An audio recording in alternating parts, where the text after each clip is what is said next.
and since next 4 years you are going to be a part of this college.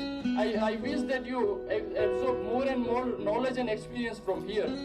Engineering is not only about studying, it is about growing and discovering yourself. જ્યારે કોઈ સફરની શરૂઆત હજારો કિલોમીટરના સફરની શરૂઆત એક નાનકડા ડગલું માંડવાથી થાય છે, એવી રીતે તમારા માટે એન્જિનિયરિંગ એક સફર છે, એનું પહેલું ડગલું તમે આજે માંડી ગયા છો. અને એન્જિનિયરિંગ કરવું એટલે સાહેબ આમ શ્વાસમાં એકદમ સાહસ લઈને ફરે, હૈયામાં હિંમત ને બહાદુરી, તો બેક બેલેન્સ છલકાવતા છલકાવતા ચાલે ને એટલે એન્જિનિયરિંગ કર્યું એ ખબર પડી જાય. This institute is largely convert boys and girls into the wiser, smarter men and women.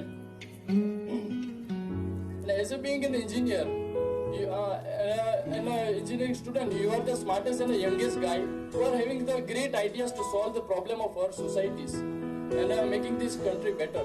જ્યારે તમને કોઈ પણ પૂછે કે આપણે કોઈ મિકેનિકલમાં એડમિશન લીધું છે તો કોઈ પૂછે ભાઈ તમારે એન્જિનિયરનું કામ શું, તો એ કહેશે કે ભાઈ અમે મશીન બનાવી, સિવિલ વાળા કે અમે બ્રિજ બનાવી, બિલ્ડિંગ બનાવી. બટ ધેટ ઇઝ ટ્રુ, પણ મેઇન એન્જિનિયરનું ફંક્શન હોય છે ટુ સોલ્વ ધ પ્રોબ્લેમ. આપણે દુનિયા માટે પ્રોબ્લેમ સોલ્વર કહેવાય.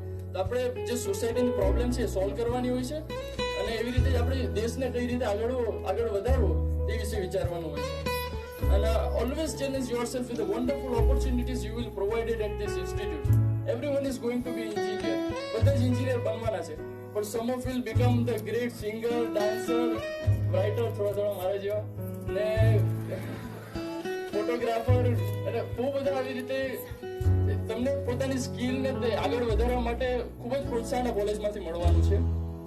ને એ માટે આપણી ઘણા બધા ઇવેન્ટ છે, just like a tech fest in which you are going to enhance your technical skills and capabilities, and then cultural festival, youth festival like in which we have a dancing, photography, mimicry, elocution, debate and lots of event. Everyone is loving sports. ગમે છે ને sports બધા. Our college also manage the sports like cricket, badminton, volleyball, table tennis and lots of other events. We are going to have so much fun. We are lucky to having a department known as a training and placement department. This department is always being in touch with you, and they will show you the actual condition of a market.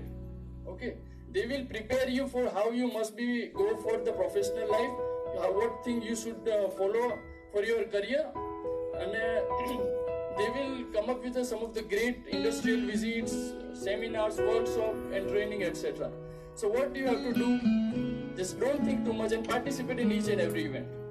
કોઈ પણ event notice board પર લાગે આંખ બંધ કરીને નામ નોંધાવી લેવાનું. આમાં કોઈ હારવાનું છે નહીં, કોઈ જીતશે ને કોઈ શીખશે, બસ બે જ વસ્તુ થવાની છે.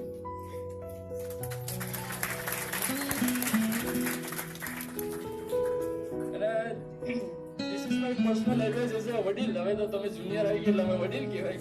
This is my personal advice as a વડીલ, that you all are unique and having some of the limitations. So find out what your दिल चाहता है and which are your limitations. You have 4 years of prestigious time. Okay, 4 વર્ષમાં જો કઈ કઈ limitations છે, કોઈને બોલવામાં તકલીફ પડતી હોય સ્પીકિંગમાં, તો આ સ્ટેજ પર આપણે બહુ બધી ઓપોર્ચ્યુનિટીઝ મળવાની છે તમને અહીંયા. એટલે ઓપોર્ચ્યુનિટીઝને ઓવરકમ કરવા માટે 4 વર્ષનો ટાઈમ છે. આવો ટાઈમ પાછો લગભગ મળવાના ચાન્સ ઓછા છે. એટલે મોસ્ટ ઇમ્પોર્ટન્ટ થિંગ કે બધા you have to be a happy person. હંમેશા મોડા ઉપર એક સ્માઇલ રાખો. ને સાહેબ એન્જિનિયરિંગમાં આવ્યા છે ને તો રડવાના 100 કારણ હશે ને, તો બીજા હસવાના 1000 કારણ આ એન્જિનિયરિંગ તમને શીખવાડી દેશે. એટલે એટલું બધું કઈ ટેન્શન લેવા જેવું જરૂર નથી. અને એવી બધી કઈ પ્રોબ્લેમ હોય, you can ask your faculties. They are the kindest person in college. They will guide you related to study or not. તમે એની પાસે જઈ શકો છો, ને એમની પાસે ના જવું તો ભાઈ તો બેઠા છે, બિંદાસ આવી જાઓ. Just remember, never give up. Really do what you like and take some risks, do something important. कुछ ऐसा करके दिखा कि खुद खुश हो जाए खुदा.